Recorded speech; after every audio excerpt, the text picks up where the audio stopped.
Bismillahirrahmanirrahim. Assalamualaikum warahmatullahi wabarakatuh. Alhamdulillahi rabbil alamin. Assalatu wassalamu ala nabiyyina Muhammadin sallallahu alaihi wasallam. Alhamdulillah pada ikhwah dan akhwat kita dapat berkumpul di tempat ini di Cilacap Resto and Cafe. Alhamdulillah pada hari ini 23 Juli 2023 atau 5 Muharram 1445 Hijriah, kita dapat bersama-sama mengikuti salah satu rangkaian acara dari Tabligh Akbar Ahlussunnah Mamuju. Dalam sesi ini kita berada pada kegiatan bincang-bincang seputar agama. Jadi nanti kita ke depannya lebih banyak diskusi, lebih banyak tanya jawab pada Ustadz. Jadi kepada ikhwah dan akhwat, jika ada pertanyaan silahkan kirim ke kami, ke panitia, nanti insya Allah akan dijawab oleh Ustadz kita. Jadi pada hari ini, Alhamdulillah kita telah datang dua Ustadz kita. Yang pertama Ustadz Abu Abdirrahman Thorik, Hafizallahu Ta'ala. Dan kedua Ustadz Ahmad Amirul, Hafizallahu Ta'ala. Jadi beliau ini adalah ustadz-ustadz alumni dari Darul Hadis Yaman. Jadi insya Allah sebelum kita memulai acara bincang-bincang seputar agama, mungkin kami dari panitia mempersilahkan kepada Ustadz Abu Abdurrahman Thorik dan Ahmad Amirul untuk memberikan nasihat agama atau tausiahnya. Mungkin saya persilahkan kepada Ustadz Ahmad Amirul dulu. Silahkan. Apa dulu Ustadz?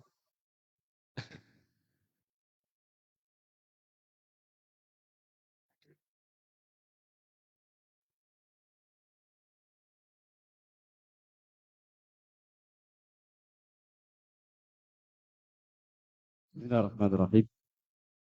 Assalamualaikum warahmatullahi wabarakatuh. Alhamdulillahi hamdan yaliku bi jalalihi wa 'azamatihi. Asyhadu an la ilaha illallah wahdahu la syarika lahu fi rububiyyatihi wa uluhiyyatihi wa asma'ihi wa sifatihi. Wa asyhadu anna Muhammadan 'abduhu wa rasuluhu khairu bariyatihi. Sallallahu alaihi wa ala alihi wa sahabatihi amma ba'd. Para pengunjung Cilacap Cafe dan Resto, ikhwan dan akhwat, serta para pemirsa dan para penyimak channel YouTube atau Facebook Ahlussunnah Mamuju. Barakallahu fiyya wa fikum. Segala puji hanya milik Allah Subhanahu wa taala yang masih memberikan kepada kita kesempatan sehingga kita bisa berkumpul bersama-sama di tempat ini dalam suasana dan dalam nuansa bermajlis ilmu agama. Kita saling bertukar faedah, duduk bersama untuk mendengarkan nasihat-nasihat dan wejangan dari Al-Quran dan Sunnah Rasulullah Sallallahu Alaihi Wasallam. Dan kita memohon kepada Allah Subhanahu Wa Taala agar menjadikan majelis kita atau pertemuan kita di pagi hari ini sebagai pertemuan yang dengannya Allah Subhanahu Wa Taala ridai, pertemuan yang bisa membawa kebaikan untuk kita semua dan bisa menjadi sebab-sebab keberkahan untuk dunia kita dan akhirat kita. Para hadirin al-ikhwah wal akhwat, pengunjung Cilacap Cafe dan Resto, barakallahu fiyya wa fikum. Sebagai pendahuluan di kesempatan kali ini, sebelum kita adakan sesi tanya jawab yang semua pertanyaan insyaallah taala akan dijawab oleh guru saya Al-Ustaz Thariq hafizahullah taala. Iya. Eh, ada beberapa hal yang ingin saya sampaikan.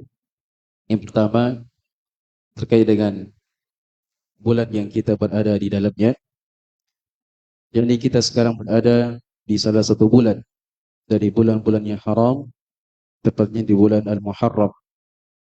Allah Subhanahu wa taala telah mengagungkan dari bulan-bulan haram dengan firman-Nya, "Inna iddatasy syuhuri 'indallahi 12 syahran fi kitabillahi yauma khalaqas samawati wal ardh minha arba'atun hurum dzalika ad-dinul qayyim fala tadhlimu fihinna anfusakum." Kata Allah Subhanahu wa taala, sesungguhnya jumlah dan bilangan bulan di sisi Allah Subhanahu wa taala itu ada 12 bulan. Dari 12 bulan itu minha arba'atun hurum, ada 4 bulan yang diharamkan, 4 bulan yang diagungkan dan dimuliakan oleh Allah Subhanahu wa taala. Kemudian Allah sebutkan tentang hukum bagi siapa saja yang mendapati bulan haram, fala tadhlimu fihinna anfusakum, maka janganlah salah seorang di antara kalian menzalimi diri-dirinya di bulan-bulan haram.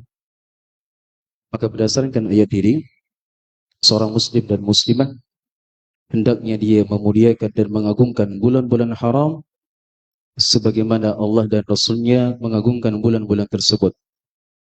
Dan di antara bentuk pengagungan kepada bulan yang haram adalah dia tidak berbuat maksiat, tidak berbuat dosa, tidak melakukan pelanggaran, tidak melakukan sebuah tindakan yang mendatangkan kemurkaan Allah Subhanahu wa taala. Dan berikutnya di antara bentuk mengagungkan dari bulan-bulan haram adalah dia memperbanyak dari ibadah-ibadah, ibadah sunnah, ibadah wajib, apa saja yang mampu dia kerjakan, dia kerjakan. Karena ini merupakan momen agar bagaimana kita bisa meraih pahala sebanyak-banyaknya, mengerjakan dari berbagai kebaikan, diharapkan dengan amal soleh yang kita kerjakan di bulan haram ini, kita bisa mendapatkan pengampunan dosa dari Allah Subhanahu wa taala, mendapatkan rahmat darinya, dan diharapkan dari apa saja yang kita kerjakan di bulan haram bisa kita jadikan berbekalan menuju kepada Allah dan negeri akhirat, di mana Allah Subhanahu wa taala mengatakan, "Wa tazawwadu fa inna khairaz zadi taqwa." Dan berbekallah kalian, sesungguhnya sebaik-baik bekal adalah ketakwaan kepada Allah Subhanahu wa taala. Maka manfaatkanlah keberadaan kita di bulan haram ini dengan memaksimalkan dari berbagai ibadah. Barangkali dari satu ibadah wajib yang kita kerjakan tulus karena Allah, mengharapkan pahala darinya, Allah ampuni dosa-dosa kita, diangkat derajat kita, Allah rahmati kita, dan menjadi sebab Allah Subhanahu wa taala memasukkan kita semuanya ke dalam surga. Barangkali dari satu ibadah sunnah, barangkali dari satu ibadah sunnah yang kita kerjakan tulus karena Allah Subhanahu wa taala, ikhlas karenanya, mengharapkan pahala darinya, bisa membuat kita mendapatkan dari berbagai kebaikan la ya'lamuha illallah, yang tidak ada yang bisa menghitung kebaikan tersebut kecuali Allah Subhanahu wa taala. Maka para hadirin dan kaum muslimin dan kaum muslimat, ikhwan dan akhwat, serta para pemirsa sekalian yang semoga dimuliakan oleh Allah Subhanahu wa taala, ini merupakan nikmat yang sangat agung, nikmat yang sangat mulia yang harusnya kita syukuri.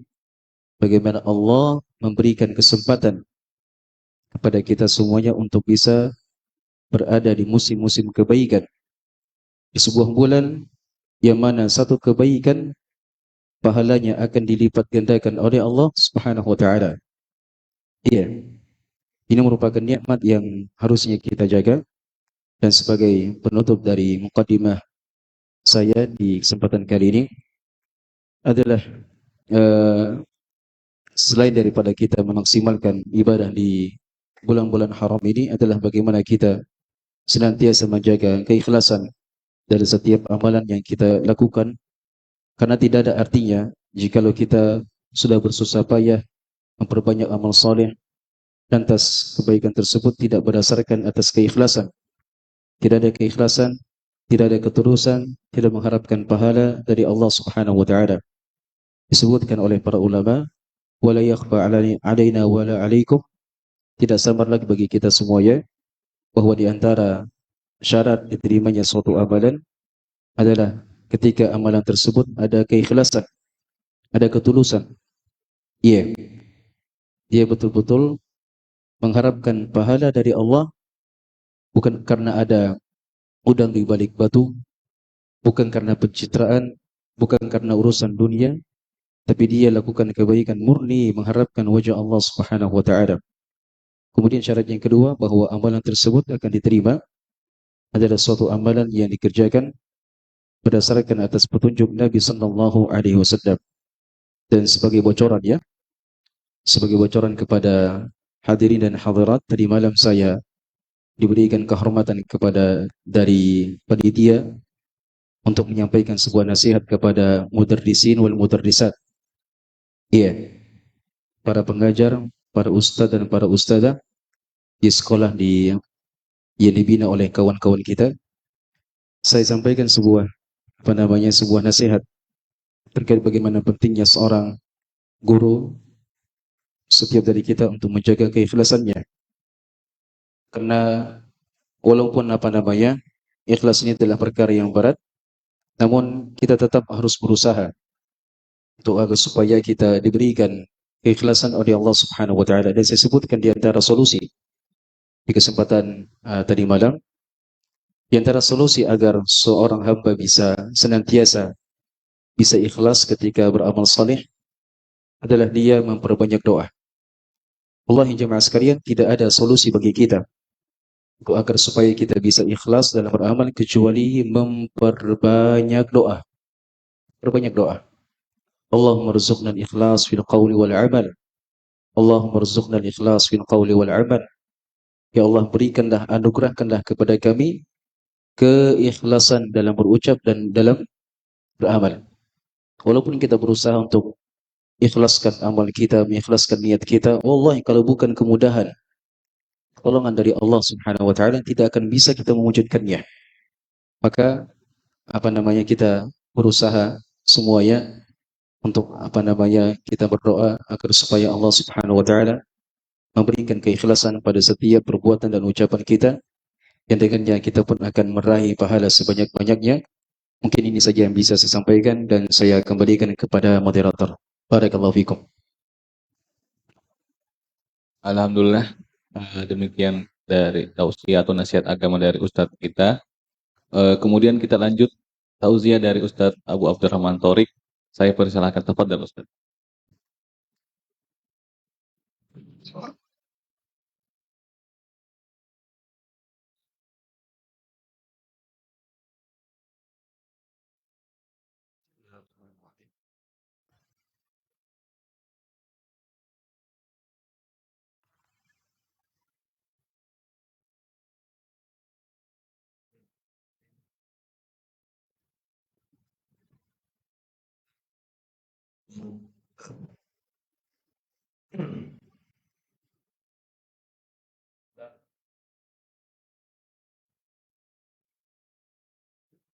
الحمد لله حمدا كثيرا طيبا مباركا فيه. أشهد أن لا إله إلا الله وحده لا شريك له، وأشهد أن محمدا عبده ورسوله صلى الله عليه وعلى آله وصحبه وسلم تسليما كثيرا. أما بعد، إخواني وأخواتي في الله، أعزكم الله جميعا. Alhamdulillah, kita bersyukur pada Allah Jalla wa'ala yang mengumpulkan kita di tempat yang semoga diberkahi oleh Allah Tabaraka wa Ta'ala. Kumpulkan kita dalam suasana ibadah yaitu menuntut ilmu, mempelajari Al-Quran dan Sunnah Nabi kita Muhammad Sallallahu Alaihi Wasallam. Di kesempatan kali ini kami ingin mengingatkan kepada diri kami dan kepada seluruh ikhwah dan akhwat sekalian, sebuah ibadah yang mulia tetapi banyak dilalaikan oleh kaum muslimin, banyak dilupakan, ditinggalkan oleh kaum muslimin. Ibadah tersebut adalah tawadhu. Tawadhu.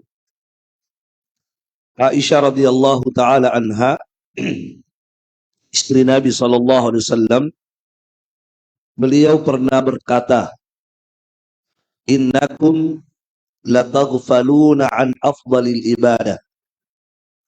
Sesungguhnya kalian itu betul-betul melalaikan, melupakan, meninggalkan afdalul ibadah, salah satu ibadah yang paling afdal. Beliau sebutkan ini ibadah bukan ibadah biasa, tapi ini ibadah adalah ibadah yang paling afdal. Tapi kalian telah melalaikan, kata Aisyah. Apa ibadah tersebut? Aisyah mengatakan at-tawadhu. Ibadah itu adalah tawadhu. Ya. Ibadah kan banyak ya. Di antara ibadah itu adalah tawadhu. Subhanallah, kalau Aisyah radhiyallahu taala anha mengatakan itu, Aisyah mengatakan itu kepada orang-orang yang ada pada zaman beliau. Siapa yang ada pada zaman beliau? Orang-orang hebat. Ya. Sebagiannya sahabat, tabi'in, ya, generasi-generasi terbaik. Aisyah ucapkan itu kepada mereka. Kalian telah melalaikan ibadah yang afdal ini, itu tawadhu. Ya, kalau di masa Aisyah saja sudah dilalaikan ini ibadah, apalagi di masa kita. Sebab kata Nabi SAW, la ya'ti alaikum zamanun illa walladhi ba'dahu syarrun minhu. Tidaklah datang satu zaman kecuali zaman setelahnya lebih buruk daripada zaman sebelumnya. Jadi kalau zaman sebelumnya, sebelum kita jauh, di masa generasi terbaik sudah seperti itu kondisi, apalagi di masa kita. Sungguh betul ya, apa yang diucapkan oleh Aisyah radhiyallahu taala anha sangat benar, bahwa kita ini telah melalaikan ibadah yang mulia ini, tawadhu. Iya. Apa itu tawadhu? Apa artinya tawadhu? Apa tawadhu itu? Baik. Al-Hasan al-Basri rahimahullahu ta'ala mengatakan, tawadhu itu adalah an takhruja min manzilika. Ketika engkau keluar dari rumahmu, fakullama laqita musliman, setiap kali engkau mendapati seorang muslim, maka engkau memandang bahwa saudaramu itu lebih baik daripada kamu. Itulah tawadhu. Selalu memandang orang lain lebih baik daripada dirimu. Setiap muslim yang kamu jumpai, kamu lihat bahwa saudaramu itu laka alaika fadla, lahu alaika fadla. Dia punya kelebihan, lebih baik daripada kamu. Itulah tawadhu. Inilah yang banyak dilalaikan oleh kita semua. Kita selalu memandang diri kita lebih baik. Dipahami? Ini tawadhu luar biasa, ini ibadah besar. Ya, Aisyah berkata tadi ini ibadah luar biasa. Kenapa? Sebab Nabi SAW bersabda, Innallaha awha ilayya an tawadhu.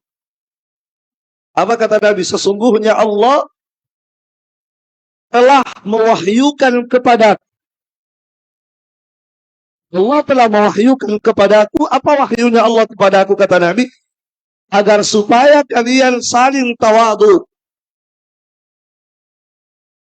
Iya, coba lihat. Nabi berkata, Allah wahyukan kepadaku. Sampai begitu ucapan Nabi, Allah wahyukan kepadaku. Apa wahyunya Allah kepadaku? Supaya kalian itu saling tawadu. Menganggap orang lain lebih baik daripada dirinya. Yang lain demikian. Oh, dia lebih baik daripada saya. Ya. Jadi ini diperhatikan. Siapa yang tawadu, menganggap dirinya rendah, orang lain lebih tinggi, maka Allah akan angkat derajat dia. Itu pasti itu. Ya, kita tidak perlu apa? Tidak perlu pencitraan dan seterusnya, tidak perlu seperti itu. Sebab dengan sendirinya Allah mengangkat derajat seseorang. Siapapun yang tawadu, tawadu di hadapan Allah, tawadu di hadapan sesama manusia, maka otomatis Allah akan mengangkat derajatnya di dunia dan di akhirat. Ya. Kata Nabi sallallahu alaihi wasallam, "Wa ma tawadha'a ahadun illa rafa'ahu Allah." Tidaklah seseorang itu tawadu kecuali pasti Allah akan mengangkat derajatnya. Itu pasti. Walaupun dia tidak mau diangkat derajatnya, itu pasti diangkat, terangkat. Iya. Sebaliknya kalau ada seseorang yang selalu ingin mengangkat dirinya, suatu saat Allah akan hempaskan dia itu. Itu pasti itu. Kalau ada orang selalu menganggap dirinya wah, itu tunggu saja, suatu saat Allah akan jatuhkan dia. Allah Subhanahu wa taala berfirman dalam Al-Qur'an, "Wa basyiril mukhbitin." Wa basyiri al-mukhbitin. Berikan kabar gembira. Masya Allah. Kata Allah, beri kabar gembira. Ini Allah yang mengatakan, berikan kabar gembira. Kabar gembira dari mana? Dari Allah. Siapa yang diberi kabar gembira? Kata Allah, al-mukhbitin. Orang-orang yang mukhbit. Siapa itu orang-orang yang mukhbit? Para ulama tafsir mengatakan al-mutawadhi, yaitu orang-orang yang tawadu. Beri kabar gembira kepada mereka itu. Ya, ini peringatan untuk diri kita semua. Tawadhu lah.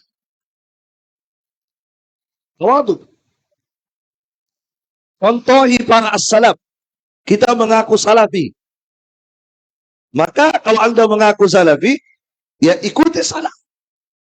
Sebab salafi artinya mengikuti salaf. Jangan hanya mengikuti salaf pada satu sisi, meninggalkan sisi yang lain. Ikuti apa yang berasal dari salaf saleh. Di antara yang harus kita contoh dari salaf, tawadhu'nya mereka. Luar biasa. Kalau kita membaca tawadhu'nya para salaf, malu kita. Malu kita. Apalagi orang-orang yang menganggap dirinya hebat. Baca itu. Bagaimana as-salaf. Subhanallah. Lihat bagaimana sahabat yang mulia Abdullah bin Mas'ud radhiyallahu taala anhu. Abdullah bin Mas'ud terkumpul padanya ilmu. Ilmu, dari sisi ilmu luar biasa. Maka Nabi berkata, "Man arada an yaqra al-Qur'ana kama unzil falyaqra bi qiraati ummi 'abdi." Siapa yang ingin membaca Al-Qur'an, belajar Al-Qur'an, mengambil Al-Qur'an persis seperti awal turunnya Al-Quran itu, silahkan dia datang kepada Abdullah bin Mas'ud. Belajar sama Abdullah bin Mas'ud. Ilmu luar biasa. Ketakwaan, kesalehan, zuhudnya terhadap dunia luar biasa. Abdullah bin Mas'ud itu. Ya kan?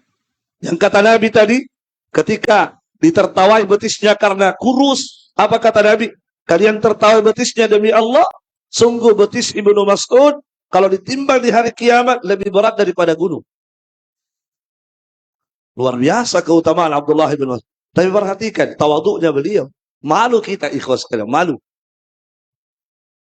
Abdullah bin Mas'ud pernah diikuti oleh orang, diikuti. Setiap Ibnu Mas'ud berjalan diikuti di belakangnya. Maka Abdullah bin Mas'ud merasa, kok ada yang mengikuti saya? Dia tanya, alakah hajat? Apakah Anda punya hajat? Bisa saya bantu? Kata orang itu, tidak. Terus kenapa kamu ikut saya? Tidak, saya hanya ingin mengikuti kamu. Kamu orang mulia. Kalau bahasa kita sekarang apa? Fans, ya, saya fans, followers. Saya di mana-mana saya ikuti karena fans. Apa kata Abdullah bin Mas'ud? Subhanallah, perhatikan. Abdullah bin Mas'ud berkata, irji, kembali. Pulang kamu. Fa innahu dhullul littabi wa fitnatul lil matbu'. Karena sesungguhnya kehinaan bagi orang yang mengikuti dan fitnah bagi orang yang diikuti. Subhanallah. Ya, ini masukkan dalam hati kita ini. Apa kata beliau? Dhullul littabi. Kehinaan bagi orang yang mengikuti. Artinya apa? Kalau engkau ikut saya, kamu akan hina. Kenapa? Karena yang kamu ikuti orang hina. Mengikuti orang hina, kamu juga akan hina, kan? Mengikuti orang mulia, kamu akan mulia. Perhatikan, Ibnu Mas'ud menganggap dirinya bukan mulia. Saya orang hina. Kalau kamu ikuti saya, kamu pun akan terhina. Dan fitnah bagi orang yang diikuti. Maksudnya apa fitnah bagi orang yang diikuti? Ya, fitnah. Kalau ada yang memuji kita di hadapan kita, itu fitnah. Membahayakan diri kita yang dipuji. Menghilangkan keikhlasan kita. Menjadikan kita takabur nanti. Fitnah. Makanya jangan puji orang di hadapannya, tidak boleh. Kamu begini, Masya Allah. Jangan. Anda menghancurkan saudara Anda itu. Ya. Ulama salaf berkata, kalau kamu melihat ada orang memuji dirimu, taburkan tanah ke mulutnya itu. Dia tidak sedang berbuat baik kepadamu. Dia menghancurkan dirimu. Menjatuhkan dirimu. Lihat as-salaf. Subhanallah, luar biasa. Abdullah bin Mubarak, luar biasa. Ada yang tahu Abdullah bin Mubarak? Pernah dengar? Ilmu, kesolehan, kesuhudan, ketakwaan, luar biasa. Terkumpul kelebihan pada Abdullah bin Mubarak. Seandainya beliau pernah berjumpa dengan Nabi, maka dia akan unggul dari sahabat-sahabat yang lain. Lihat Abdullah bin Mubarak, subhanallah.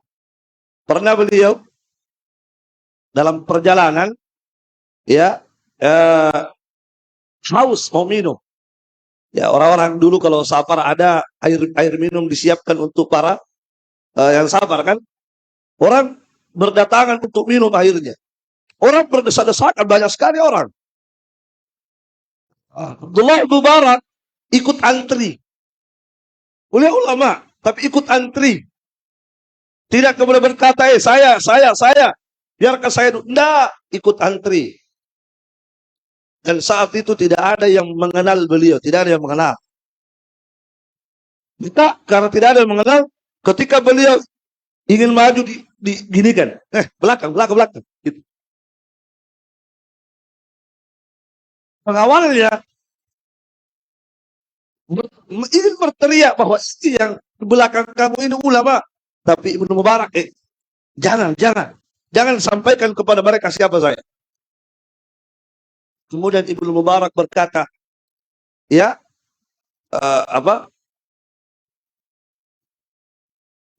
mal aisyu illa hakad. Mal aisyu illa hakad. Hidup itu seperti itulah hidup. Kita tidak perlu dikenal. Seperti itulah hidup. Kita tidak perlu dikenal. Biarkan mereka tidak mengenal kita. Seperti itulah hidup di dunia ini. Kita tidak perlu dikenal oleh manusia. Yang penting Allah mengenal kita. Dan begitu harus. Tidak perlu kita dianggap. Yang penting Allah menganggap kita. Kita berjalan, lanjut perjalanan, sampai di tujuan, dibacakan kepada beliau, ya, karena beliau ulama, maka orang-orang membacakan kepada beliau Kitabul Hajj. Itu. Dibacakan hadis-hadis untuk kemudian nanti disyarah dijelaskan oleh Abdullah ibn Mubarak. Ketika dibacakan hadis tentang haji, kemudian orang itu di kitab itu tertulis, ya, qala Ibnul Mubarak wa bihi naqul. Berkata Abdullah bin Mubarak tentang hadis ini, seperti ini ucapan Ibnu Mubarak, pendapat Ibnu Mubarak, dan seperti inilah pendapat kami, ikut pendapat Ibnu Mubarak. Itu kata penulis. Jadi kami ikut pendapat Abdullah Ibnu Mubarak. Abdullah bin Mubarak berkata, sini tuh buku. Dibawa, dikerik itu. Itu tadi namanya itu tadi. Berkata Abdullah bin Mubarak, itu dikerik dengan kukunya sampai hilang tulisan itu. Subhanallah. Kerik sampai hilang. Setelah hilang, apa kata beliau? Man ana hatta yuktaba alayya. Siapa saya? Sampai harus ditulis pendapatku di sini. Siapa saya? Subhanallah. Nah, kalau kita, wah, saya, sekian tulisan saya, sekian anu saya. Kalau tidak disebut namanya, kenapa tidak ada nama aku di situ? Kenapa tidak ada doktor di situ? Kenapa tidak ada ustadz di situ tertulis? Luar biasa. Itu Abdullah Mubarak. Banyak lagi di sekalian. Banyak lagi contoh-contoh ketawaduan para ulama. Imam Syafi'i rahimahullahu ta'ala, beliau sering mengulang-ulang bahwa saya berharap ilmu itu tersebar dan tidak ada yang menisbahkan ilmu itu kepada saya.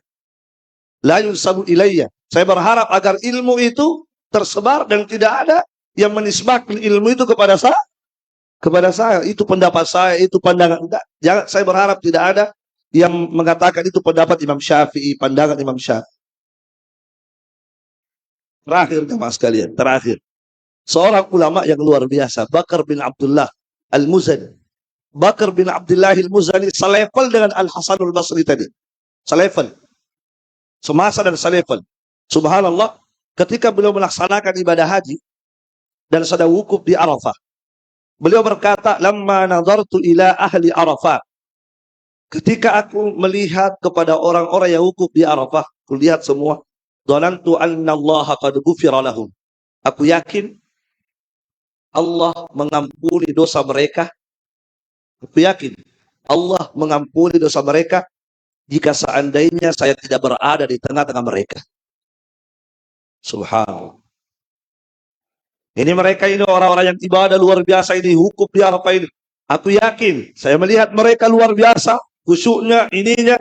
Maka saya yakin bahwa Allah mengampuni mereka jika seandainya saya tidak ada di tengah-tengah mereka.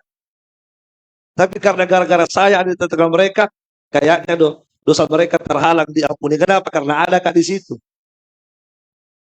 Maksudnya, kan biasa orang itu, kalau ada penjahat kan terhalang kan? Ya, kalau ada orang jelek terhalang. Jadi menganggap dirinya orang kotor gitu. Dianggap dirinya orang kotor. Sehingga gara-gara dialah Allah tidak jadi memberikan ampunan kepada orang-orang yang hukum di Arafah. Subhanallah. Nah, beda kalau kita lain. Saya gitu. Seandainya saya tidak ada di tengah-tengah kalian, tidak ada di lainnya kalian. Justru ulama ini berkata, seandainya tidak ada saya di tengah-tengah mereka, mereka semua akan dimuliakan oleh Allah Subhanahu wa ta'ala. Barakallahu fikum. Jadi ini nasihat untuk kita semua, ya, apalagi kita sebagai penuntut ilmu, ini lebih layak untuk kita miliki, kita hiasi ilmu kita dengan tawadhu ini. Wallahu a'lam bishawab.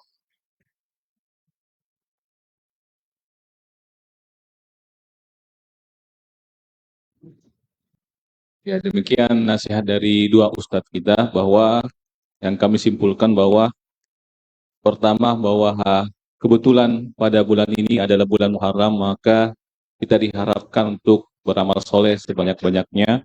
Yang kedua, bahwa kita sebagai penuntut ilmu harus menjaga keikhlasan dalam beramal soleh dan selalu berdoa kepada Allah Subhanahu wa ta'ala untuk diberi keikhlasan dalam beramal soleh.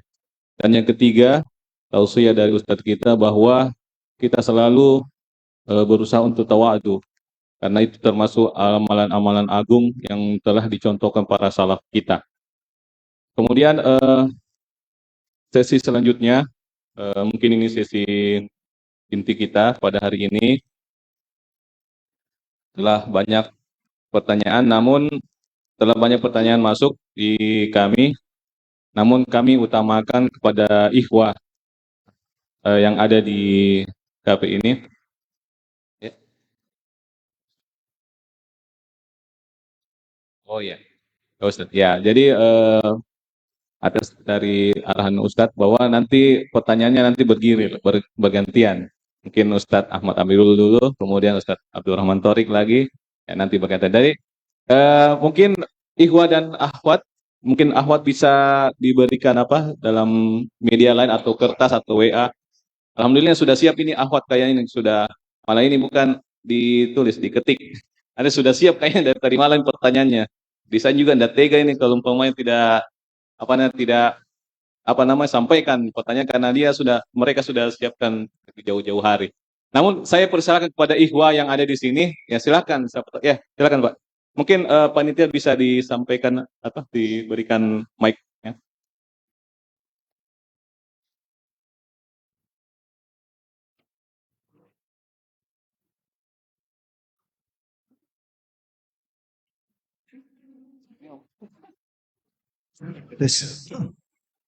Baik, terima kasih kepada Bapak Moderator. Assalamualaikum warahmatullahi wabarakatuh. Perkenalkan Pak, saya Burhanuddin. Kebetulan saya dari Polewali Mandar, Ustaz.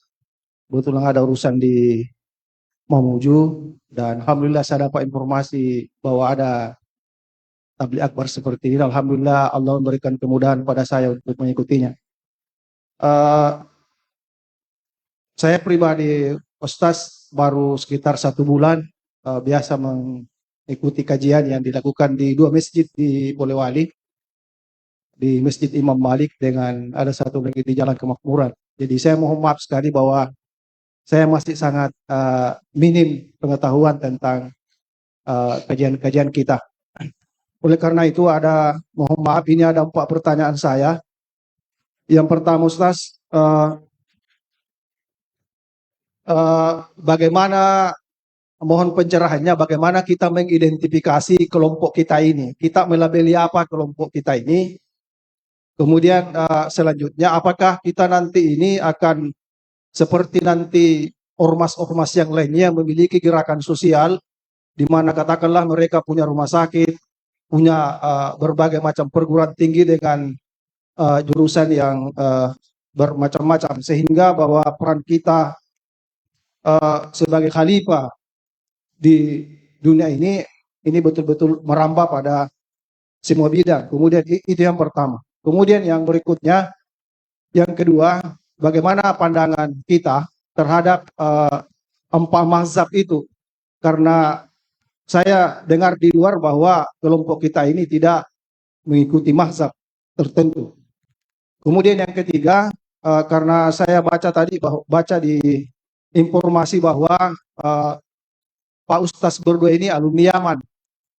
Ada yang ingin saya pertanyakan, Pak Ustaz juga melihat sejarah perkembangan Islam di awal-awal pun di zaman sahabat, itu sangat menyedihkan bahwa di samping kemuliaan mereka para sahabat itu yang sungguh luar biasa, mereka dikader oleh Rasulullah SAW, hadir di tengah-tengah Rasulullah pada saat beliau mendapatkan wahyu dan seterusnya.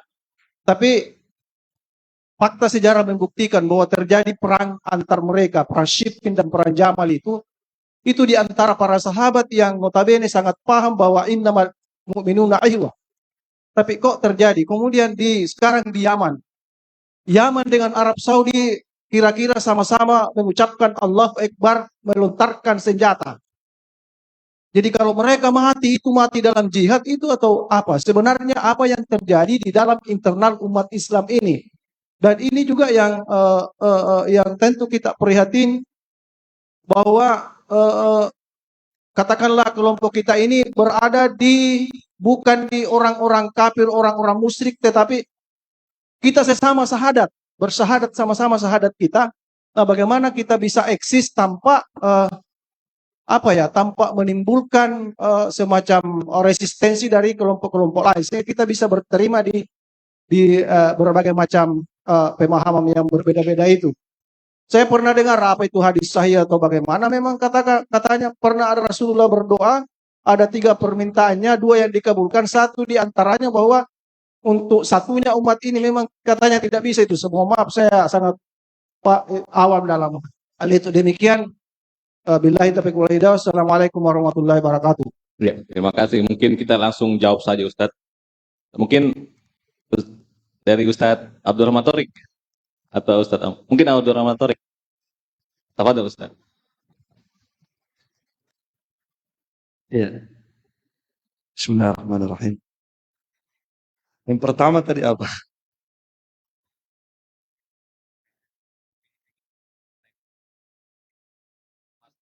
Ya. Baik, jadi kita bukan organisasi ya, yang ada pimpinannya, ada ininya, enggak. Tapi kita adalah kumpulan bagian dari kaum muslimin yang berusaha mengikuti Al-Quran dan Sunnah dengan pemahaman salaf. Itu. Jadi kita bagaimana beragama itu selalu berpijak di atas Al-Quran, berdasar dengan Al-Quran, hadis, dengan menggunakan pemahamannya salaf. Salaf itu siapa? Sahabat, tabi'in, tabi'ut tabi'in, dan yang mengikuti mereka. Jadi karena kita mengikuti pemahaman salaf, maka kita menamai dengan salafi. Salafi itu apa? Salafi artinya orang yang mengikuti salaf itu tadi, sahabat, tabi'in, dan tabi'ut tabi'in dalam memahami Al-Quran dan Sunnah. Kenapa kita mengikuti pemahaman mereka? Bukan pemahaman yang belakang. Nah, kita akan ikuti pemahaman mereka itu. Ya, karena ada perintah dari Nabi SAW untuk mengikuti cara mereka beragama, cara mereka memahami Al-Quran dan Sunnah. Ya kan, ada dalil-dalil tentang itu banyak. Seperti misalnya Nabi mengatakan, ya, fa'alaikum bisunnati wa sunnatil khulafa ar-rasyidina al-mahdiyina min ba'di.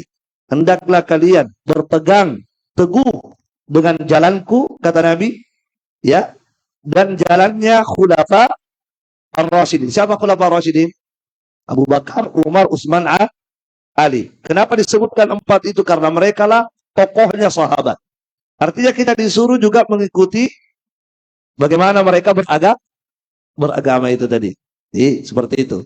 Nah, jadi kita bukan organisasi, bukan kelompok apalagi itu. Tapi kita adalah bagian dari kaum muslimin yang berusaha untuk mengikuti Al-Quran dan Sunnah dalam beragama dengan pemahaman apa tadi? Dengan pemahaman salaf tadi. Maka kita sebut dengan salaf, salafi. Itu orang yang mengikuti pemahaman salaf. Baik. Makanya tidak ada istilah, tidak ada kita punya ketua umum yang harus diikuti terus, tidak ada begitu. Iya. Yang apa kata dia harus sami'na wa ata'na, tidak. Setiap orang ditimbang dia. Kalau ucapannya sesuai Al-Quran dan Sunnah dengan pemahaman salaf, diikuti. Kalau tidak diikuti walaupun ustadz kita, ya kan gitu. Nah, itu cara, itu kita beragama seperti itu. Ya. Tetapi jamaah sekalian, kita pun sama dengan kaum muslimin yang lain yang punya organisasi buat apa itu tadi? Buat rumah sakit. Ya, kita kalau ada kemampuan begitu juga. Nah, itu kan perkara yang tidak terlarang dalam agama. Buat sekolah, buat untuk sosial, dan sudah ada yang menjalankan seperti itu. Teman-teman di Makassar ada mereka buat, ya misalnya rumah makan gratis untuk orang-orang yang tidak mampu, ada dibuat apalagi itu untuk anak-anak yatim semacam panti asuhan. Ya, kalau ada dana untuk buat rumah sakit, kita buat. Tidak masalah kan?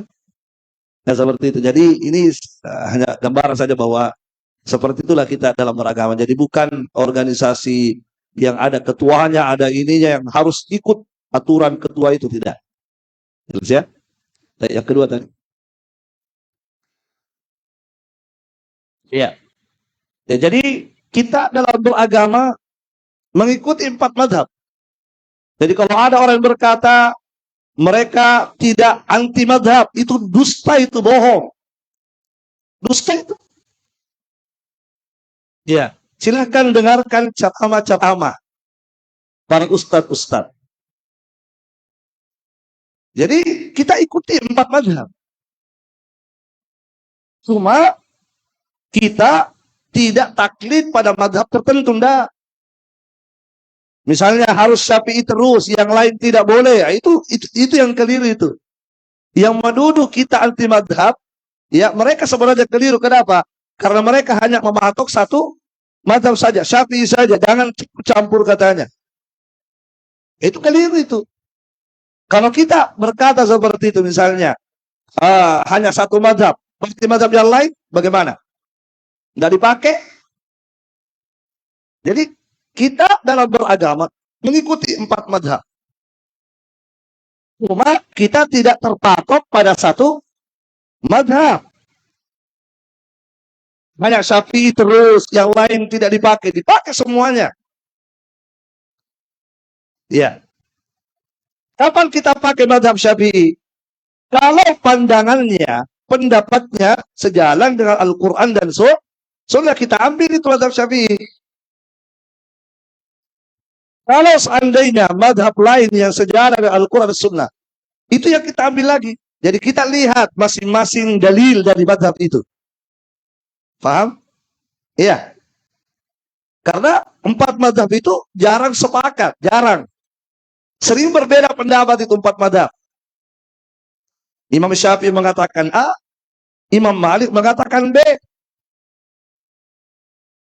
Nah, kita ini melihat apa dasarnya ulama itu tersebut. Kenapa Imam Syafi'i mengatakan A? Kenapa Imam Malik mengatakan B? Apa dalilnya? Kita pelajari dalilnya. Siapa yang lebih kuat dalilnya? Itu yang kita ambil.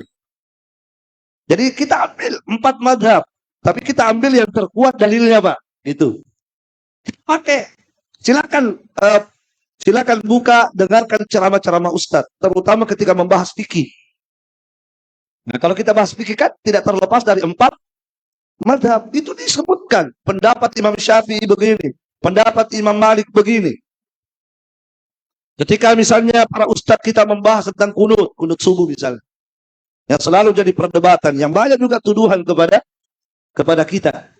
Tentang kunut subuh. Misalnya kan. Iya. Itu kan kunut subuh itu misalnya.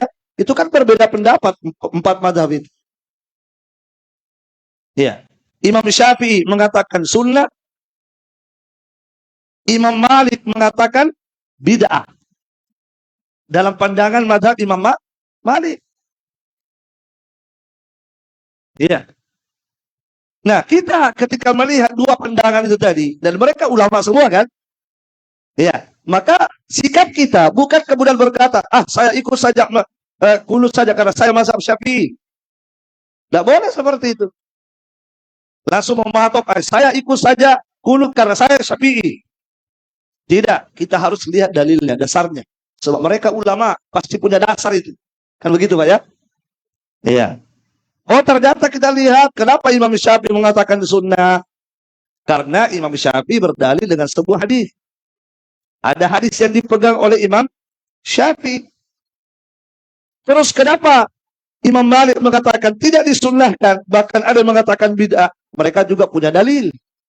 Masing-masing punya dasar, gitu kan?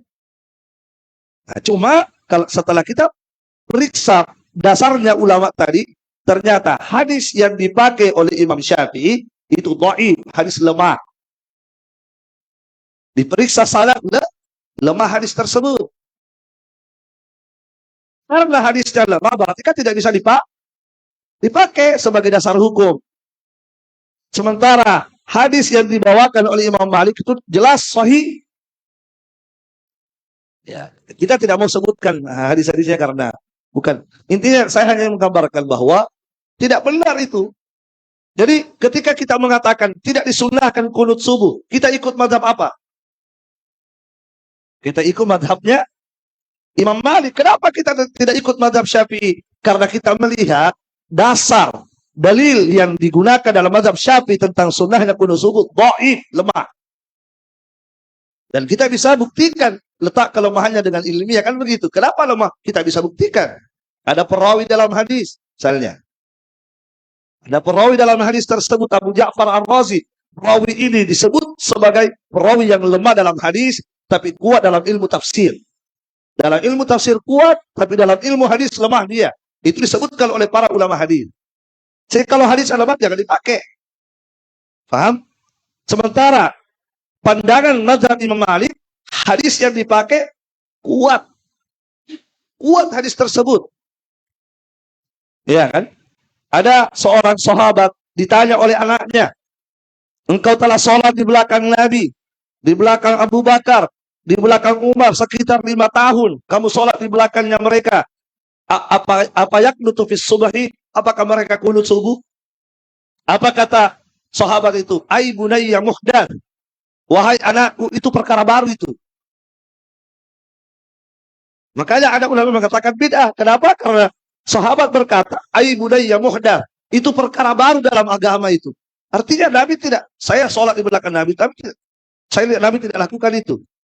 Dan ini hadis sahih, Pak, sahih. Hadis ini itu diterima, diakui sahihnya oleh ulama-ulama Syafi'iyah. Imam Nawawi salah satu ulama Syafi'iyah yang berpandangan sunnah kunut subuh. Beliau mensahihkan hadis itu tadi. Mengakui kesahihan hadis itu. Paham? Jadi kita tetap mengambil mazhab. Cuma kita ambil yang lebih kuat dasar dan dalilnya. Paham? Jadi kita tidak berpatok pada satu mazhab. Dah. Ya, yang mana kita lihat kuat dalilnya itu yang kita ambil. Jadi kalau ada yang berkata anti mazhab, dusta itu, Pak. Bohong itu. Dan kami nasihatkan kepada mereka yang suka mendusta, memfitnah, kami nasihatkan kepada mereka dengan hadis Nabi. Nabi mengatakan, man qala li akhihi ma laysa fihi. Siapa yang menuduh saudaranya yang tidak berdasar tuduhannya, tidak ada pada saudaranya apa yang dia tuduhkan, askanahullahu radqatal khaban. Kelak di hari kiamat Allah akan menempatkan dia ke dalam radqatul khaban. Allah akan masukkan dia ke dalam radqatul khaban. Nabi ditanya, apa itu radqatul khaban? Kata Nabi, usaratu ahli nar, kotoran-kotoran penduduk neraka. Dimasukkan ke situ kotoran-kotoran penduduk neraka itu. Yang menuduh tanpa bukti ini sekali lagi bohong, dusta itu. Mereka harus bertanggungjawabkan di hadapan Allah Subhanahu wa taala kalau mereka berkata anti mazhab. Bagaimana kita anti mazhab ulama itu? Tadi saya ceramah tadi, saya sebutkan ucapan siapa? Saya sebutkan Imam Syafi'i. Ya kan? Mana dikatakan anti mazhab? Barakallahu fikum. Nah, itu yang kedua. Yang ketiga.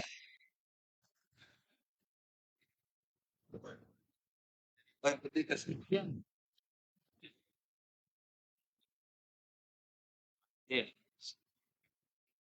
Ya, baik. Jadi terjadi peperangan. Di masa sahabat terjadi perang Siffin. Itu terjadi peperangan karena sebenarnya ada kesalahpahaman. Ya. Dan saya pribadi tidak mau membahas ini karena itu pertikaian sahabat itu dilarang kita bahas. Ya. Sampai kita nanti jatuh dalam celaan kepada saya. Yang jelas itu terjadi karena ada kesalahpahaman saja. Jadi sebabnya kan karena sebagian kelompok sebagian kubu sahabat seperti Aisyah dan yang lain itu menuntut supaya segera ditangkap orang yang membunuh Utsman. Gitu kan? Utsman kan terbunuh di tangan Khawarij. Ya, mereka menuntut ditangkap itu kepada Ali bin Abi Thalib. Tapi Ali bin Abi Thalib berkata, tunggu dulu nanti. Karena kita dalam kondisi nanti itu terjadi begitu kesalahpahaman saja. Mereka segera menuntut supaya segera ditangkap itu pembunuh Utsman, tapi Ali berkata nanti dulu. Kemudian ada juga tukang kompor-komporium memang begitu Ali, gitu. Jadi sebenarnya ada provokator saja. Tapi setelah itu mereka berdamai. Setelah itu kan mereka kembali baik. Ya. Setelah diutus utusan dari Ali dan utusan dari siapa? Muawiyah. perang Siffin ya, Muawiyah bin Abi Sufyan. Dan akhirnya mereka kembali bersatu. Ya. Adapun perang yang terjadi di Yaman, nah itu beda dengan perang sahabat, beda. Kalau di Yaman itu Pak, yang diperangi oleh Saudi, yang diperangi oleh Saudi itu Syiah. Itu siapa? Jadi yang produk Yaman kami itu. Jadi yang diperangi oleh Saudi itu, yang dihancurkan oleh Saudi itu, namanya Houthi. Houthi itu Syiah. Ya, maka ada di antara mereka Syiah Rafidah, Syiah yang ekstrim, sampai mengkafirkan Abu Bakar. Ada. Bahkan di sana itu di Yaman, Pak, kalau sudah masuk hari Asyura, bulan-bulan begini, itu mereka tembak anjing-anjingnya itu. Ada. Dan mereka berkata itu Aisyah itu. Jadi mereka gambarkan itu anjing itu Aisyah ditembak, dibunuh. Itulah yang diperangi oleh Saudi, Pak. Terus kenapa mereka pakai Allahu Akbar? Itu kan hanya simbol untuk menipu orang. Jadi itu Syiah mereka bawa bendera itu ada tertulis di situ. Apa itu? Al-mautu li Amerika. Al-mautu li Israel, al-nusratu lil Islam. Itu hanya simbol untuk menipu orang. Sebenarnya mereka itu kerjasama dengan Israel, kerjasama. Itulah Syiah. Syiah itu pintar, berkamuflase, bertakia namanya, berdusta mereka. Jadi mereka gambarkan diri mereka itu pembela Islam yang dibantai oleh Saudi. Tidak, mereka itu Syiah menghancurkan Islam. Syiah mereka Pak, yang di Yaman itu Syiah itu yang diperangi oleh Saudi. Dan kita bersyukur kepada Allah Tabaraka wa Ta'ala, Allah mengirimkan tentara-tentaranya ke sana. Sebab pemerintah Yaman sendiri tidak berdaya. Kuat sekali mereka, didukung oleh Iran dengan persenjataannya. Kalau kita lihat orang Yaman itu miskin-miskin, dari mana mereka dapat senjata semewah itu? Coba, dari Iran, dari sekutu-sekutunya, dari Syiah. Jadi itu bukan perang ini, itu perang antara Muslim dengan Syiah. Dipahami? Baik. Apa lagi terakhir? Selesai. Ya, terima kasih dari tausiah. Semoga Bapak mendapat pencerahan dari keresahannya sama ini ya mungkin. Ya mungkin kita lanjut. Tapi sebelum itu saya sampaikan kepada ikhwah untuk karena waktu juga yang terbatas kita batasi satu pertanyaan untuk satu ikhwah saja. Jadi kita dua ikhwah lagi ya. Kita sebelum kita baca pertanyaan-pertanyaan dari WA maupun dari kertas.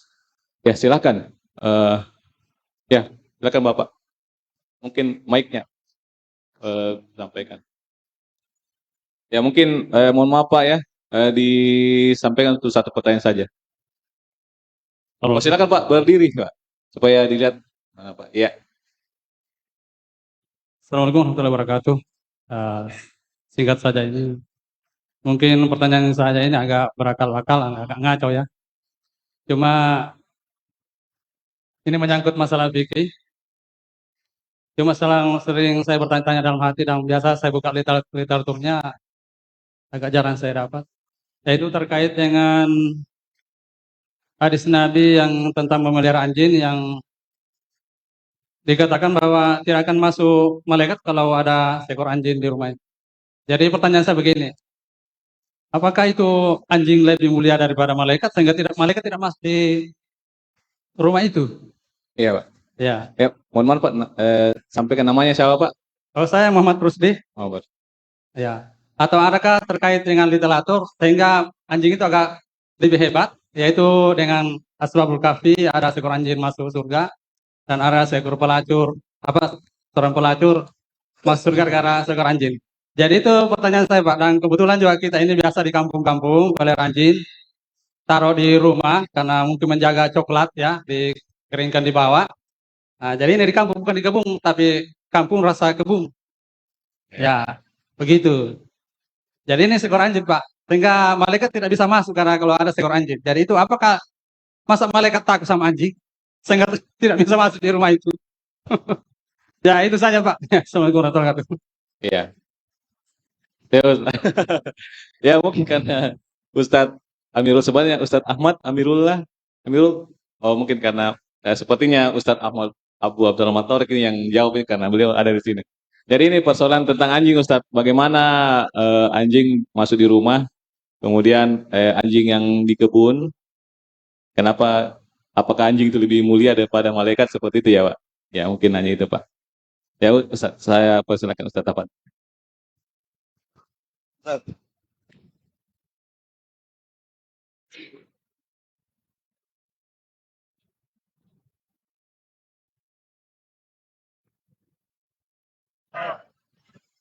Ya, jadi memang benar ya bahwa malaikat tidak akan masuk ke dalam rumah kalau di rumah itu ada anjing.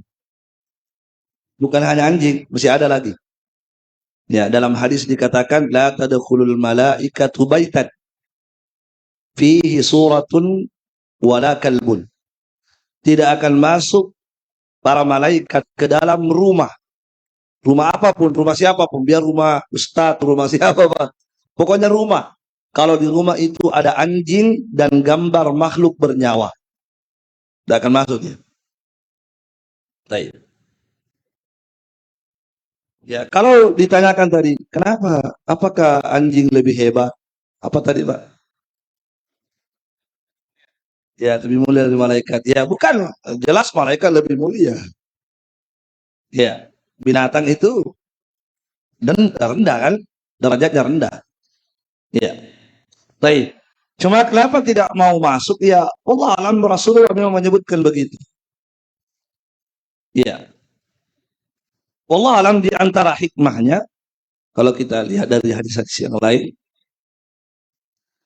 karena pada sebagian anjing itu ada syaitan yang menyertainya.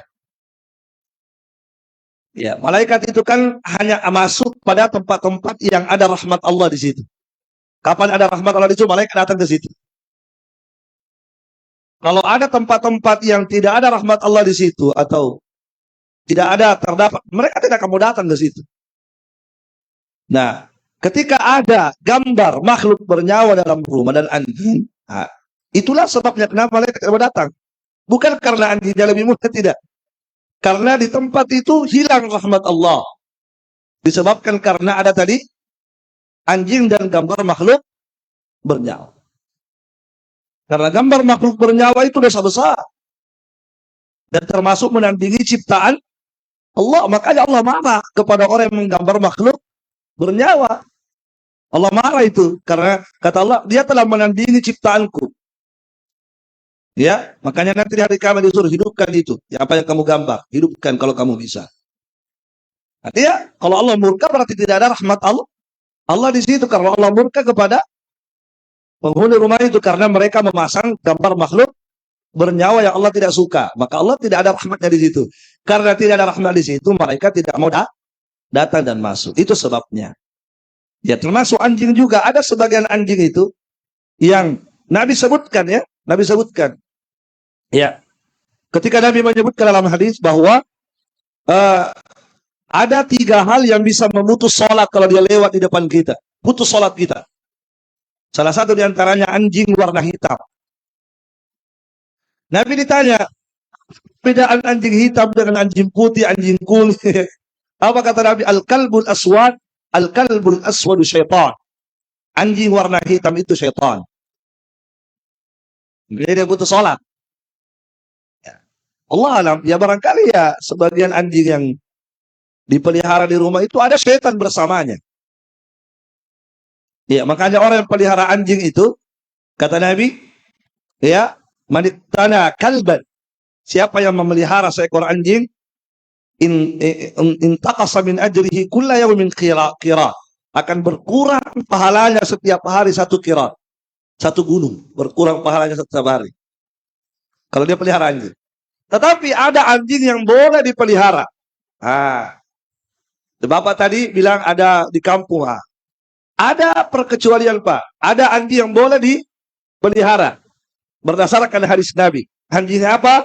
Kata Nabi, illa kalbu saydin au masyiyah, kecuali anjing yang dipakai untuk menjaga rumah atau menjaga coklat dari babi, itu boleh Pak, tidak masalah itu. Itu dibolehkan dalam agama kita. Atau anjing masyiyah, anjing pelacak misalnya, untuk membantu kita. Tapi kalau ada orang pelihara anjing saja, seperti memelihara anaknya, kasih gencu, disisir, itu tidak boleh itu Pak. Tidak ada hajat untuk memeliharanya. Nah, itu yang tidak boleh tadi. Tapi kalau anjing penjaga coklat boleh Pak, tidak masalah itu. Iya, Allah. Ya, jazakallah khairan jawaban dari Ustadz. Kemudian mungkin ini yang terakhir untuk sesi ini, untuk yang di Ikhwah, sebelum kita baca dari WA dan dari kertas, kepada dokter gigi Yusri, silakan, mungkin bisa disampaikan.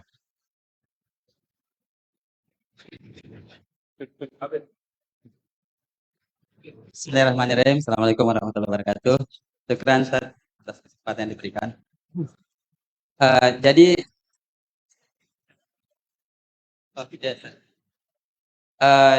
pertanyaan saya ini Ustaz mungkin sedikit mengenai muamalah Ustaz. Ya, sekaligus pengalaman pribadi.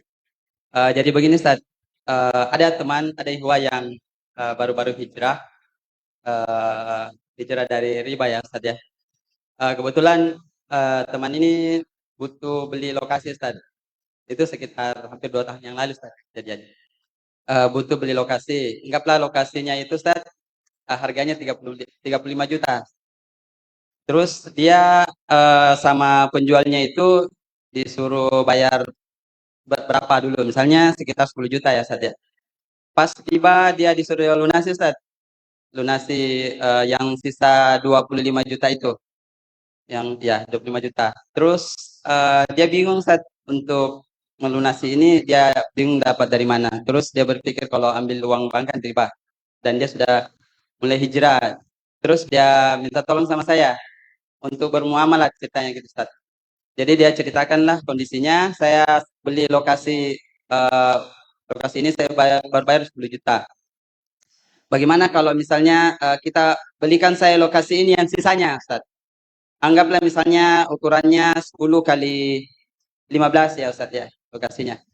Dengan 10 juta itu mungkin dia sudah bayar lokasi sekitar anggaplah 10 kali 10 ya, Ustaz ya, kurang lebih ya 10 kali 10-nya dia sudah bayar. Supaya saya juga bebas dari riba, Ustaz, saya tahun lalu itu saya bilang oke, begini, saya beli yang sisanya. Saya beli yang sisanya, saya jual ke kita angsur. Begitu Ustaz. Jadi saya langsung ketemu sama penjual tanahnya sama teman yang mau beli ini. Jadi saya ketemu sama penjual tanahnya, saya bertransaksi, saya bilang saya beli yang sisanya ini yang kurang lebih mungkin 10 kali 20-nya, saya akan satu kapling, anggaplah 10 kali 15, 150 saja. Saya beli sisanya. Jadi saya bertransaksi, saya beli cash sama yang punya tanah. Setelah itu saya jual ke teman ini. Saya jual angsur sampai berapa tahun, misalnya 2 tahun begitu Ustaz. Dengan cara diangsur. Jadi dari penjualan itu saya dapat untung lah, kurang lebih ya misalnya sekitar 5 juta ya Ustaz ya, setelah di total itu ya. Nah itu sudah berjalan mungkin sisa kurang lebih 5 kali angsuran Ustaz. Nah pas 5 kali angsuran ini saya mulai gelisah Ustaz. Khawatir maksudnya di transaksi ini ada unsur ribanya. Jadi saya bilang sama teman, stop dulu bayarnya dulu. Saya konsultasi sama Ustaz. Kalau misalnya itu masuk dalam kategori riba, sudah saya ikhlaskan begitu Ustaz. Tapi kalau misalnya memang masuk transaksi ya tetap lanjut sesuai perjanjian. Begitu Ustaz. Artinya ini saling membantu gitu. Jadi saya membantu teman. Kita juga dalam muamalat jual beli perlu perhatikan itu supaya ini berkesinambungan kepada mungkin ikhwah yang lain yang butuh gitu. Karena yang namanya uang terkumpul kemudian dia bayar ansur kan berat jadinya nanti Ustaz. Ininya. Artinya uang kita kan jatuh nilainya misalnya gitu kan untuk kalau orang berbisnis begitu Ustaz. Pasti kalau misalnya 30 juta kemudian dibayar per bulan 30 juta itu selama 2-3 tahun itu kan jatuh nilainya Ustaz. Nah, kalau misalnya untuk membantu saudara kita dalam artian saling membantu begitu itu gimana Ustaz? Terus yang kedua Ya, mohon maaf, satu saja karena banyak pertanyaan masuk ya nanti yang kita tampung ya secara pelebakan. Ya mungkin pertanyaan cukup panjang, ya mungkin langsung jawab sama Ustadz. Kayaknya Ustadz Amirul ke WC kayaknya. Ya Ustadz, tafadhol Ustadz. Baik. Terus tadi yang panjarnya tadi sudah gimana panjar? Tadi kan sudah bayar 5 juta.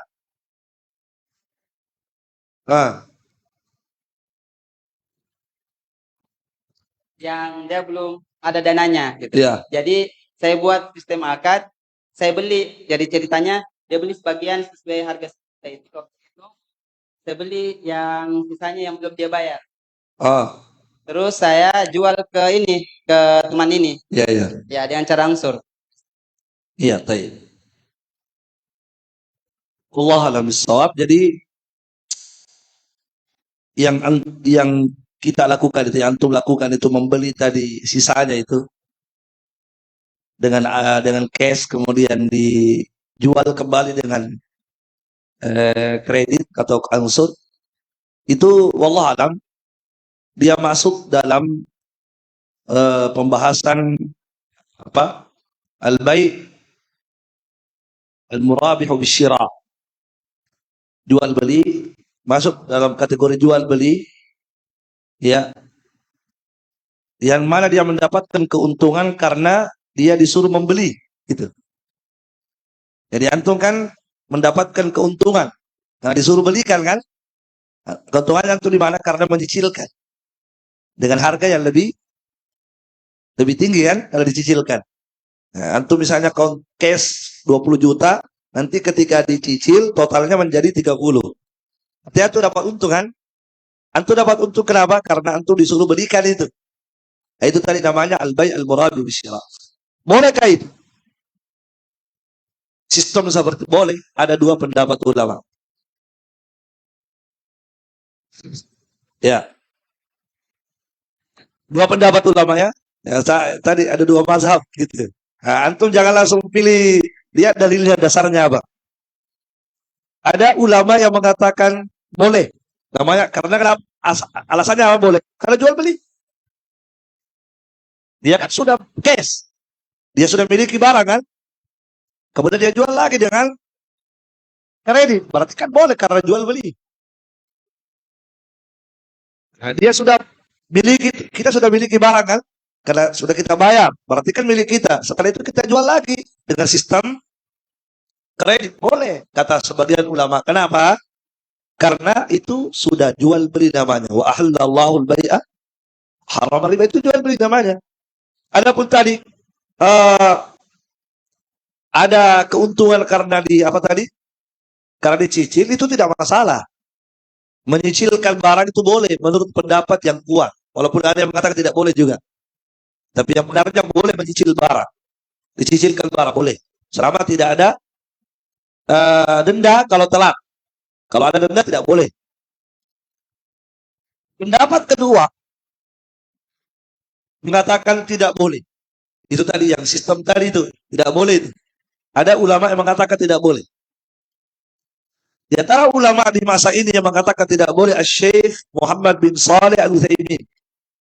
Itu pendapat boleh, tidak boleh.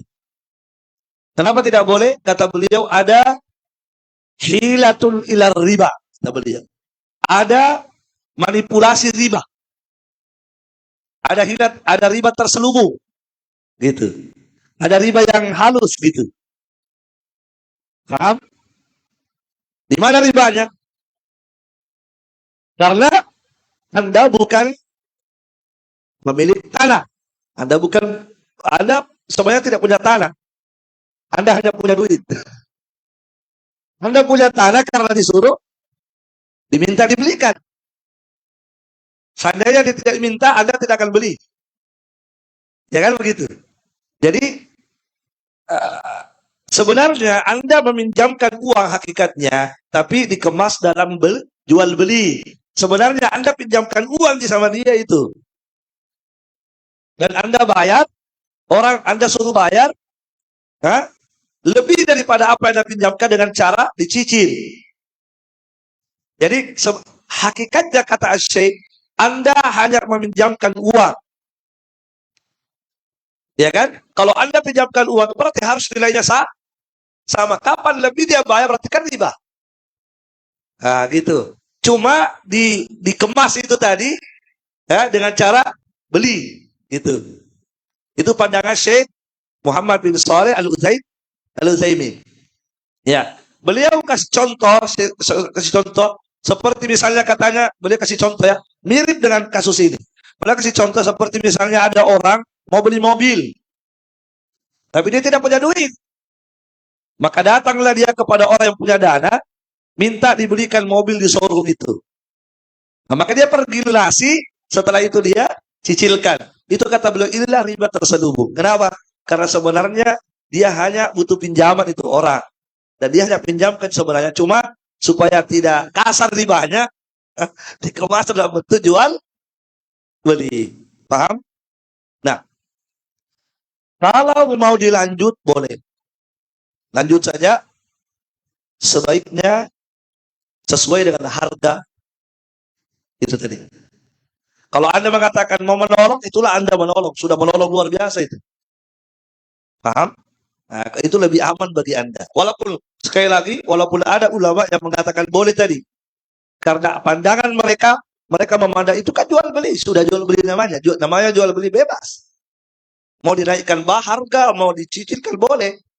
Tapi sekali lagi, kalau saya pribadi, saya selalu masih condong kepada pendapat Syekh Utsaimin. Ada riba terselubung. Ya kan? Ya, makanya kalau mau menyicil ya cicil kepada orang yang punya barang, bukan pemodal. Paham? Barakallahu fiik. Jadi kalau saya sarankan lanjutkan, membantu saudara lanjutkan, suruh bayar saja cicilannya sesuai dengan nilai barang itu. Anda telah membantu luar biasa itu. Luar biasa ya. Barakallahu fiik. Ya, terima kasih atas penyampaian dari Ustadz. Jadi untuk sesi selanjutnya kita menjawab pertanyaan dari WA yang masuk dan dari kertas. Insya Allah ini kita sesi ini sampai jam 8, kurang lebih seperti itu. Pertama, Ustaz Amirul mana ini? Saya mau ke WC juga. Mana Ustaz Amirul? Ustaz Amirul, saya mau ke WC. Tafadhal. Ya. Iya.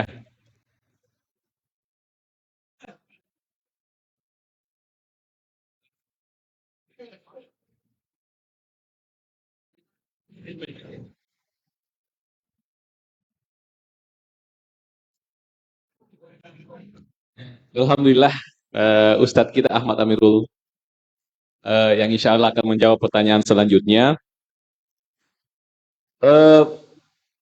Ini tanpa nama. Bismillahirrahmanirrahim. Mohon maaf mengganggu sedikit waktunya. Ya. Mohon bimbingannya. Saya mau bertanya, bagaimana hukum bersumpah dengan nama Allah untuk tidak memaafkan kesalahan seseorang? Mohon penjelasannya. Jazakillah khair. Ya, sepertinya seorang akhwat ini, Ustaz. Ya. Silakan, Ustaz. Bisa diulang? Mohon Bismillahirrahmanirrahim. Mohon maaf mengganggu sedikit waktunya. Mohon bimbingannya. Saya mau bertanya, bagaimana hukum bersumpah dengan nama Allah untuk tidak memaafkan kesalahan seseorang? Mohon penjelasannya. Jadi ini Ustaz, bersumpah dengan nama Allah untuk tidak memaafkan seseorang. Bagaimana hukumnya Ustaz? Seperti itu. Baik, bismillahirrahmanirrahim. Alhamdulillahirrabbilalamin. Wassalatu wassalamu ala rasulillah. Wa ala alihi wa sahbihi wa sallam. Tasliman kathira amma ba'd. Rasulullah sallallahu alaihi wasallam pernah bersabda, "Man halafa ala yaminin, thumma ra'a at-tuqa falyati at-tuqa minhu. Kata beliau sallallahu alaihi wasallam, barang siapa yang dia bersumpah atas suatu perkara kemudian dia melihat ada suatu perkara yang lebih baik daripada sebelumnya, maka hendaknya dia kerjakan perkara tersebut kemudian dia bayar kafarah sumpahnya. Apalagi terkait dengan apa yang ditanyakan, seorang bersumpah untuk tidak memaafkan kesalahan orang lain. Ini perkara yang tercela ya, perkara yang tercela karena yang namanya memaafkan kesalahan orang lain merupakan fadilah, keutamaan yang sangat besar. Allah Subhanahu wa taala mengatakan wal ya'fu wal yasfahu ala tuhibbuna an yaghfirallahu lakum. Hendaknya kalian berlapang dada dan kalian memaafkan kesalahan orang lain. Bukankah kalian mengharapkan agar supaya Allah Subhanahu wa taala mengampuni dosa-dosa kalian? Jadi barang siapa yang hendak diampuni dosa-dosanya, maka hendaknya dia memiliki kebiasaan memaafkan kesalahan orang lain. Dan itu akan menjadi sebab statorik sedikit. Sedikit Ustaz. Dan itu menjadi sebab ya Allah Subhanahu wa taala akan mengampuni dosa-dosanya. Dan tidak pantas bagi seorang perempuan apalagi sudah berhijab, ya lantas dia memiliki sifat tidak suka memaafkan atau pendendam, dia simpan amarahnya, dia dendam atas orang lain. Ini perkara yang tercela. Iya, apalagi yang namanya perempuan itu disebutkan oleh Nabi sallallahu alaihi wasallam, fa inni uridu anna aktsara hatab jahannam an-nisa. Sesungguhnya saya pernah diperlihatkan bahwasanya penghuni neraka yang paling banyak adalah para perempuan. Iya. Jadi untuk dia bertanya, hendaknya dia bertakwa kepada Allah Subhanahu wa taala dan jangan dia bersumpah untuk tidak memaafkan kesalahan orang lain. Dan jikalau dia melihat bahwasanya dia harus memaafkan, dia maafkan. Kemudian dia bayar sumpahnya dengan membayar kafarah. Kafarahnya apa? Kalau bukan dia berpuasa 3 hari atau dia memberikan makan 10 orang fakir miskin. Barakallahu fikum. Ya, jazakallah khairan jawaban dari Ustadz Ahmad Amirul. Kemudian pertanyaan selanjutnya dari pertanyaan dari Fitrah di Makassar. Ya, lumayan jauh nih ya. Syukron, bismillah, adakah rukhsah untuk seorang akhwat? Tunggu dulu, bisa saya isi juga keluar ini. Kayaknya nggak bisa Ustaz. Aduh. Bismillah, adakah rukhsah untuk seorang akhwat pergi dari rumah tanpa izin orang tua dikarenakan jika terus bersama beliau agamanya terancam futur. Tapi saya ceritakan dulu bahwa akhwat ini memiliki uzur sehingga membuatnya terbatas dalam mencari teman-teman solihah dan menuntut ilmu. Dikarenakan orang tuanya yang mengkang atau tidak mendukungnya. Demikian, jazakallahu khairan. Saya ulang. Bismillah. Apakah ada rukhsah untuk seorang akhwat pergi dari rumah tanpa izin orang tua dikarenakan jika terus bersama beliau agamanya terancam futur? Pergi dari rumah maksudnya minggat gitu. Ya, sepertinya seperti itu Ustaz. Pergi dari rumah. Jadi menurut akhwat ini dia punya uzur karena terbatas dalam mencari teman-teman yang solihah dan untuk menuntut ilmu karena orang tuanya ini sepertinya mengekang atau tidak mendukung akhwat tersebut. Apakah dia bisa pergi dari rumah tanpa izin orang tuanya karena sebab-sebab tersebut itu Ustaz? Jazakallahu khairan.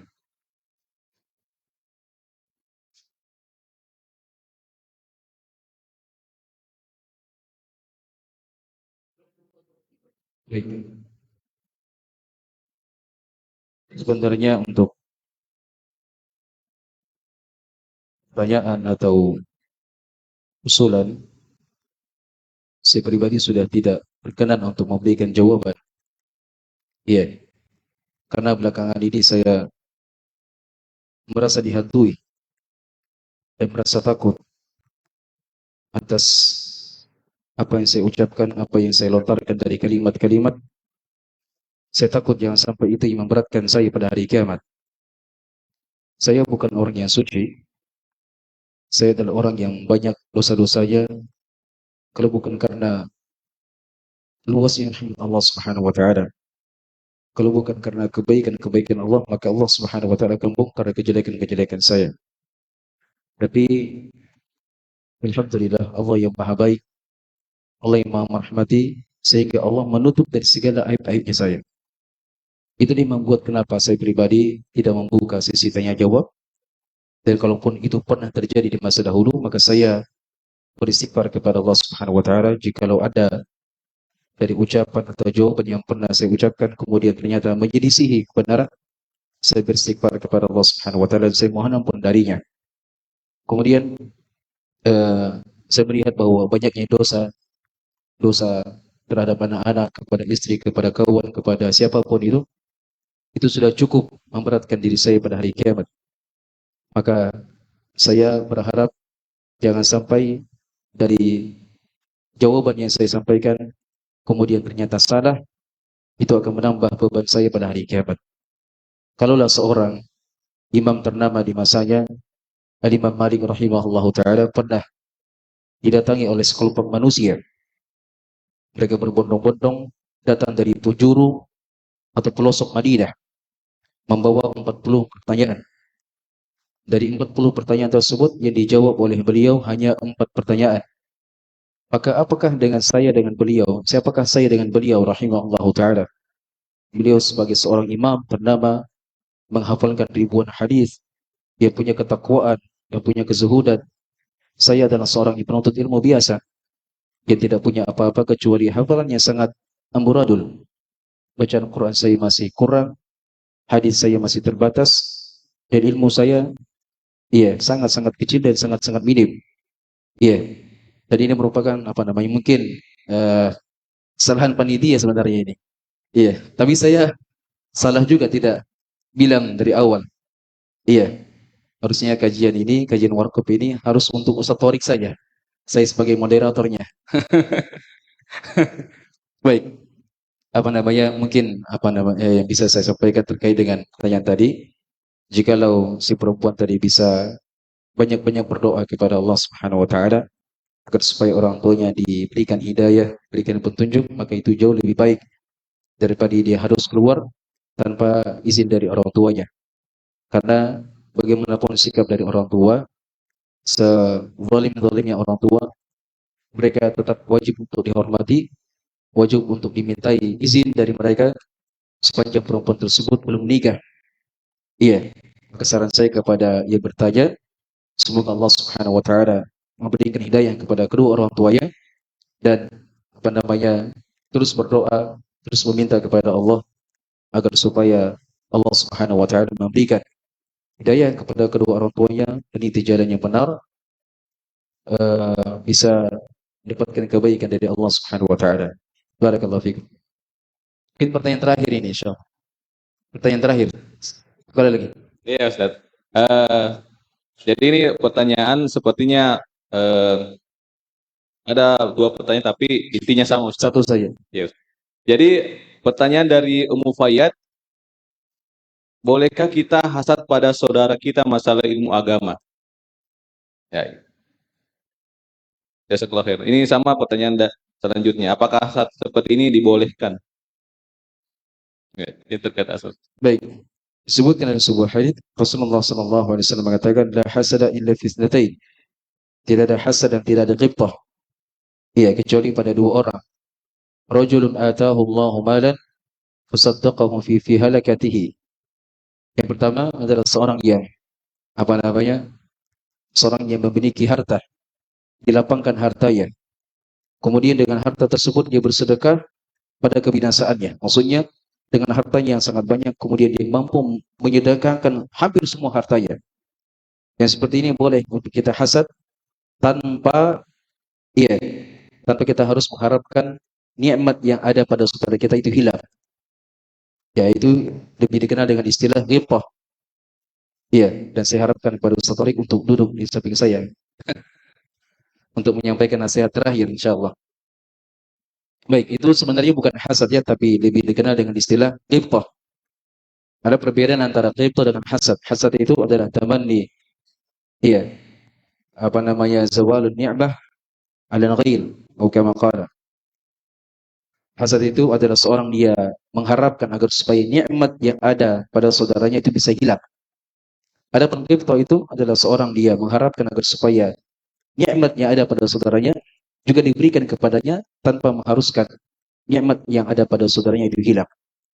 Jadi ya seperti ini adalah perkara yang diperbolehkan. Kemudian yang kedua, disebutkan oleh Nabi sallallahu alaihi wasallam, "Wa rajulun atahu Allahu hikmatan." Seorang lelaki yang diberikan hikmah, diberikan ilmu. Dengan ilmu tersebut dia berbagi, memberikan manfaat kepada orang lain. Itulah dua perkara yang kita dibolehkan untuk hasad kepadanya. Boleh iri. Jelas ya? Barakallahu fikum.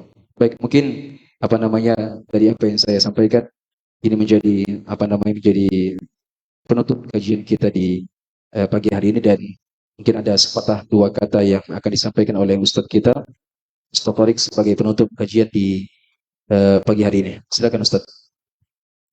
Ya. Mungkin ini ada dua pertanyaan saya juga, ya Ustadz. Terima kasih jazakallah khairan Ustadz Ahmad Amirullah atas jawabannya. Mungkin selanjutnya Ustadz Abdurrahman Tariq sudah bergabung kembali. Jadi ada pertanyaan dari Ustadz. Dan memang ini sudah tujukan kepada Ustadz Abdurrahman Tariq. Bismillah, kepada Ustadz Abdurrahman Tariq Ahsanul Ilaih. Terkait penjelasan kemarin mengenai berlomba-lomba dalam meraih surga, di mana dijelaskan bagaimana para sahabat dahulu saling berlomba-lomba dalam melakukan ketaatan. Pertanyaannya, bagaimana cara agar bisa menata hati ketika kita saling berlomba-lomba dengan teman dalam ketaatan agar tidak terjatuh ke dalam ria dan ujub? Apalagi kalau sudah sering menang atau ada amalan teman yang berhasil dilampaui. Biasanya ria dan ujub ini sering terbesit dalam hati. Jazakallah khairan. Mungkin Ustaz. Silakan. Fadhal.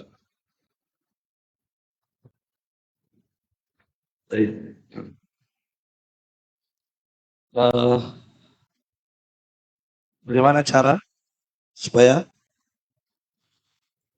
Cara ini berlomba-lomba dalam ketaatan agar kita tidak terjatuh dalam ria dan ujub. Biasa ketika kita sudah ada amalannya tinggi Ustaz, kita biasa ria atau ujub begitu.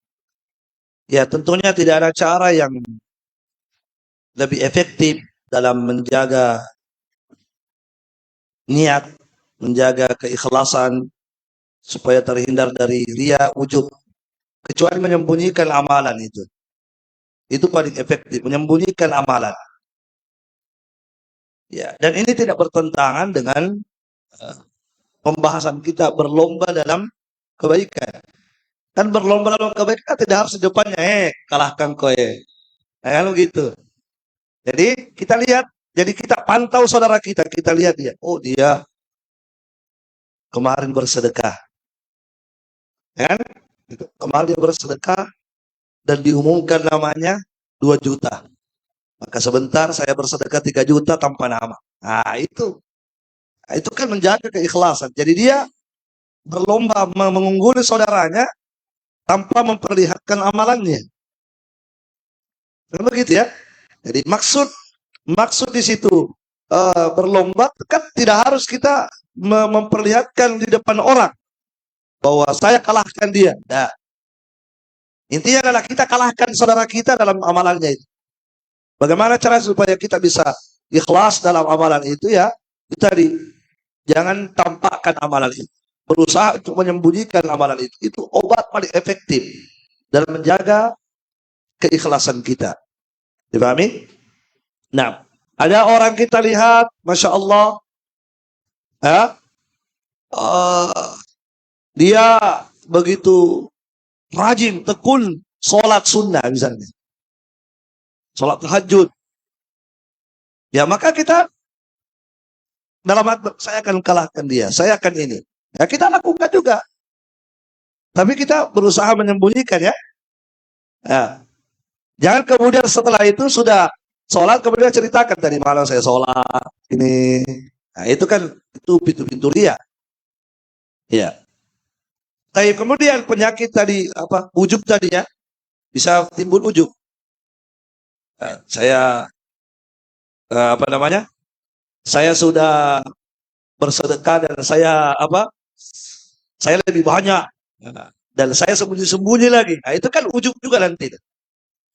Ya, bagaimana caranya supaya menghindari itu? Kalau ada penyakit itu muncul, ada pikiran itu muncul, segera hilangkan itu, tepis itu, hilangkan itu. Dipahami? Hilangkan. Berusaha. Kalau sulit hilangnya, berdoa kepada Allah. Bertaubat, a'udzubillahi minasyaitonirrajim. Berdoa kepada Allah. Iya. Jadi kalau muncul itu penyakit-penyakit bangga dengan amal kita, itu biasa muncul kan? Kalau sekedar muncul saja, itu tidak masalah. Kalau kita lawan, tidak masalah itu. Itu biasa, kadang muncul itu. Itulah gunanya kita berjuang melawan itu. Singkirkan itu, jauhkan itu, berdoa kepada Allah. Itu tidak masalah, sudah aman. Iya. Dan salah satu caranya supaya kita tidak ujub, ya, yakinilah, pikirkan, masukkan dalam hati bahwasanya kita mampu seperti itu tidak lain pertolongan Allah. Gitu. Kenapa saya bersedekah? Pertolongan Allah. Kenapa saya bisa kalahkan saudara? Karena ini semua bifadlillah. Langsung munculkan itu. Ya Allah, ini semua karena kekuatan darimu, pertolongan darimu. Itu, jadi tepis itu ujung. Allah. Ya, jazakallah khairan. Sepertinya waktu juga sudah, ya Ustaz. Oh, masih ada itu. Tapi, oh ya Ustaz. Mungkin karena ini permintaannya di Ustaz, jadi kita jawab dulu satu pertanyaan lagi. Bismillah, ahsanallahu ilaik ya Ustaz. Saat saya melakukan pendampingan di pengadilan negeri Ustaz, apakah ini saat saya melakukan pendampingan di pengadilan negeri Ustaz, apakah ini termasuk uzur untuk terlambat melaksanakan sholat berjamaah di masjid Ustaz? Karena hakim tetap melanjutkan sidang di waktu sholat. Saat sidang juga tidak terdengar azan di ruangan. Saat itu saya akhirnya berjamaah dengan teman-teman setelah sidang usai. Ya, jadi seperti itu Ustaz. Ya. Dari pertanyaan terakhir, ya, jawabannya wallahu a'lam. Allah a'lam bishawab. Saya tidak tahu itu apakah termasuk udzur atau tidak. Wallahu a'lam. Ya. Baik. Jadi alhamdulillah jazakallah khairan kepada kedua ustadz kita, dan sepertinya juga sudah menjelang jam 8. Jadi kita mungkin akhiri saja sesi bicara pada saat hari ini atau bincang-bincang seputar agama. Semoga dari apa faedah-faedah yang disampaikan Ustadz itu bisa menjadi terbesit di hati dan dapat diamalkan dan menjadi berkah kemudian hari. Untuk itu saya ucapkan terima kasih jazakallah khairan kepada ikhwan dan akhwat semua. Kemudian mohon maaf kepada pertanyaan-pertanyaan yang sudah masuk namun belum kita bahas, mungkin di kesempatan lain kita bisa bahas. Dan sebelum kita tutup, mari kita membaca doa kafaratul majelis. Assalamualaikum warahmatullahi wabarakatuh.